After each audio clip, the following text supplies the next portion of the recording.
स्वराज्य संवाद न्यूज, जनतेच्या हक्काचं व्यासपीठ। महाराष्ट्र शासनाच्या अन्न व प्रशासन विभागाच्या माध्यमातून खरं तर गेले 2 दिवस आपण पाहतोय, महाराष्ट्र नव्हे तर पूर्ण भारत देशामध्ये या कारवाईची चर्चा चालू आहे। वास्तविक चर्चा होणं ही साहजिक आहे। आज आपण सर्वजण या ठिकाणी जे बसलो आहोत ते एक मानव म्हणून बसलो आहोत, एक मनुष्य म्हणून बसलो आहोत। कारण का मनुष्याच्या जीवन मरणाचा प्रश्न, जीवन मरणाचा प्रश्नाचा स्रोत हा जर आंबेगाव तालुक्याच्या नावाला कुठे तर काळिंबा फासत असेल तर त्यासाठी मानव म्हणून पक्षाचे जोडे बाजूला ठेवून आपण एकत्र येणं गरजेचं आहे। या तालुक्याला इतिहास आहे। हुतात्मा बाबू गेनूंनी सुद्धा आपलं देहाचं बलिदान दिलं, त्या पद्धतीने सुद्धा आपल्याला सुद्धा बलिदान देण्याची आता वेळ आलेली आहे। पुढची भावी पिढी जर वेगवेगळ्या आजारांनी त्रस्त होऊन ती या जगाचा आनंद घेण्याऐवजी लवकरच आपल्यातनं जाणार असेल, त्याच्यासाठी आपण सर्वजण एकत्र आलो आहोत। खरं तर एक शासकीय अधिकारी कसा असावा याचं उदाहरण म्हणजे मुंडे साहेब आहे। मुंडे साहेबांनी तो कायदा किंवा ते अधिकार जे शासनाने आपल्याला प्राप्त करून दिले त्याचा खऱ्या अर्थानं एक चुणूक दाखवलेली आहे। अजून तर बरंच काही वाणी साहेब पुढे येणार आहे। तुम्ही म्हणताय स्वर्गीय या तालुक्याचे माजी आमदार किसनरावजी बानकेले साहेब म्हणायचे, खूप भस्मासूर या आंबेगाव तालुक्यामध्ये जन्माला येतील, भविष्यामध्ये ते काळ्याच्या रूपात येणाऱ्या मानवाला सुद्धा खातील, अशा प्रकारचं वक्तव्य किसनरावजी बानकेले साहेब करायचे। आणि त्याचा आज खरं तर त्या काळचा शब्द न शब्द आज ज्यांनी ज्यांनी तो राजेभाऊ ऐकला असेल त्यावेळेस अण्णांचं वाक्य आज खरं ठरते असं आमच्या सारख्यांना वाटते। आज छोट्या कार्यकर्त्यांवर गुन्हे दाखल झाले असतील, परंतु पत्रकार बांधवांना माझी विनंती आहे, तुमचे प्रयत्न खरोखर साहजिक बरोबर आहे। काही गोष्टीला तुम्ही गेला कायदेशीर रुपये एखादी बातमी द्यायची असेल तर त्याचा FIR आपल्या हातामध्ये लागतो। हे तुमचं जरी वास्तव खरं असलं तरी पण तुम्ही पण एक आमच्यातलेच मानव आहात। तुमच्यातली कुठेतरी ती संवेदना जाग्या व्हावात आणि ह्या प्रश्नाला अधिक प्रकार वाट आपण सर्वजण मिळून एकत्रित रूपी त्याची कुठेतरी पुणे जिल्ह्यात नव्हे तर महाराष्ट्रामध्ये वेळ प्रसंगी वाणी साहेब ह्या प्रश्नामध्ये आमचा निलेश वळसे पाटील, तुकारामजी मुंडे साहेब यांची भेट घेऊन आले, त्यांचा सत्कार करून आला। त्यांनी त्यांना आश्वासित केलेलं आहे, तुम्ही आंदोलन उभं करा, मी तुमच्या तालुक्यात येऊन तुमचं स्वागत करेन, असं म्हणणारा सुद्धा कार्यकर्त्याला दाद देणारा अधिकारी हा भारतामध्ये आहे, महाराष्ट्रामध्ये आहे आणि ह्या ग्रामीण भागामध्ये आहे। खूप काही चर्चा झाल्या, खूप काही जुन्नरचे आरोपी आहेत, काही आंबेगावचे आरोपी आहेत, 6 जिल्ह्यातले आरोपी आहेत। परंतु माझं म्हणणं असं आहे चेअरमन साहेब, आपण खरं तर पाहतो एखादी डेअरी ग्रामीण भागामध्ये काम करत असताना त्याचे छोटे छोटे कार्यकर्ते उभे करतात आणि त्यांना हा भेसळीचा माल तयार करायला लावतात। मुख्य डेअरी राहिली बाजूला, भस्मासूर राहिला बाजूला आणि सामान्य कार्यकर्त्यावर ही कारवाई झालेली आहे।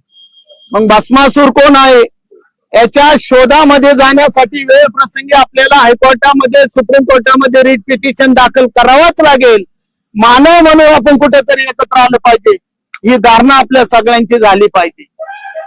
आज तुम्ही पाहिले भाऊ भावाला जाणायला तयार नाही ह्या प्रकरणामुळे कुटुंबातली माणसं सुद्धा परकी व्हायला लागली। उद्या एखादा नेता म्हणून हा माझा सुद्धा माणूस नाहीये, त्याचे सुद्धा आपल्याला गांभीर्याने विचार करावा लागेल।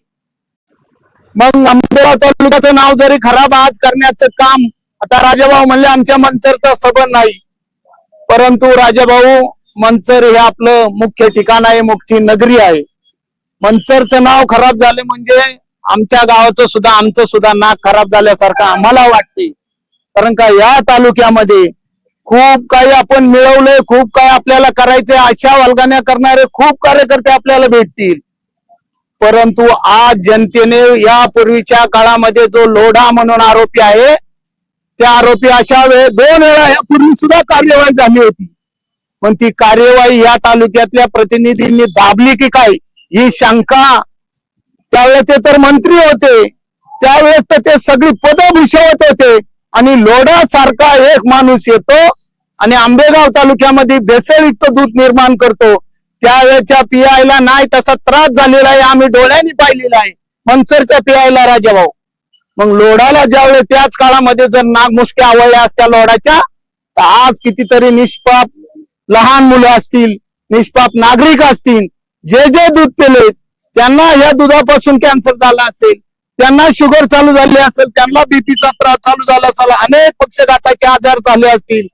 याचा मूळ स्रोत हा आपल्या तालुक्यातून निर्माण झालेला आहे. खर तर असे अनेक देंडा आपल्याला सापडतील. लोढाच्या अंतर्गत किती काम करत होते आणि लोढाला कुणाचा सपोर्ट होता हे सुद्धा आता मुळामध्ये चेअरमन साहेब आपल्याला जाणं गरजेचं आहे.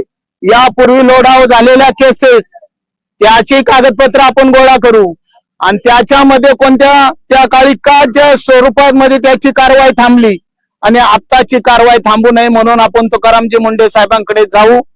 वेळ प्रसंगी आम्ही जरी सत्तेत असलो, इजूभाऊ म्हणाले सत्तेत जरी असलो तरी मानवाच्या जीवनासाठी आपण एकत्र येणं गरजेचं आहे.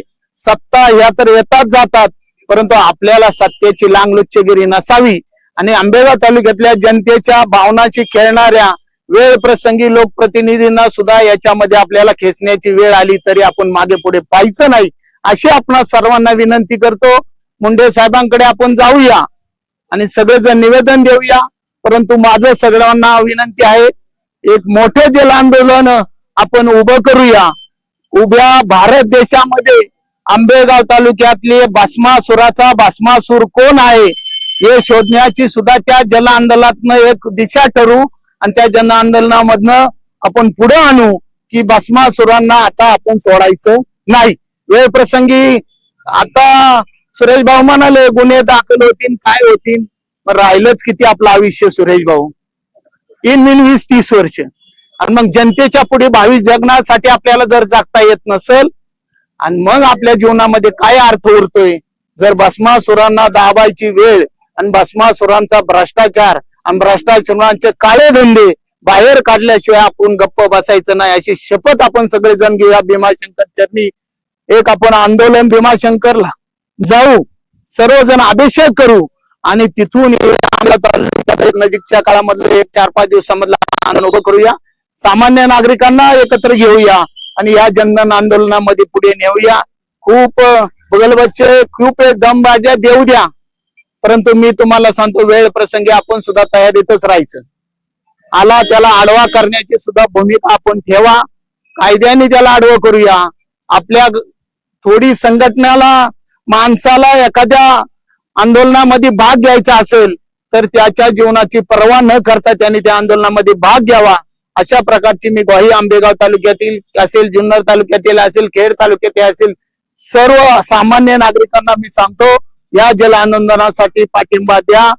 वेळ प्रसंगी आम्ही हा विषय शिंदे साहेबांच्या कानावर सुद्धा घालणार आहोत. कारण का जर अशा तालुक्यामध्ये आम्हाला राहायची मानहानी आमची होत असेल तर तुम्ही सुद्धा याच्यामध्ये तुकाराम मुंडे साहेबांना बळ द्या, अशा प्रकारची विनंती आम्ही करूया. आपण सर्वजण आलात, थोड्या अवधीमध्ये हे तर थोडं सुरुवात आहे, परंतु सर्व पत्रकार बांधवांना माझी विनंती आहे, ठीक आहे, लोक मांडत असतील, त्यांच्या भावना बोलत असतील.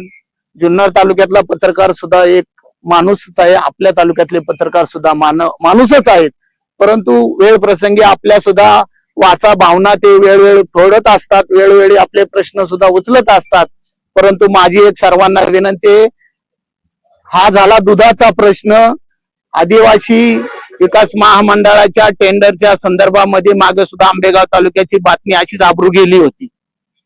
त्याचं दूध गाडल्याचं आजही त्या जमिनीतनं जर राजावती जमीन उकरली तर दुधाची पॅकेट बाहेर येते. मग ते निकृष्ट दर्जाचं दूध त्यावेळेस सुद्धा त्या भस्मासुराच्या नीच पोचवलं होतं. आणि भस्मासुराच्या माध्यमातून त्या संस्थेला ते जात होतं, त्याच्या विरुद्ध सुद्धा आम्ही हायकोर्टात रिट पिटिशन दाखल केलेलं आहे. मग ते दूध का घडलं आणि आदिवासी विकास महामंडळाच्या अधिकाऱ्यांनी सुद्धा त्यावेळी त्या प्रकारचे हे करून ते दाबादाबी केली, त्याच्यावर सुद्धा आपण सर्वजण आवाज उठू. भविष्यामध्ये आपण सर्वजण एकत्र येऊन या आंदोलनाचा दिशा ठरवूया. आपण सर्वजण पत्रकार बांधव आलात, आपलं मी स्वागत करतो आणि थांबतो.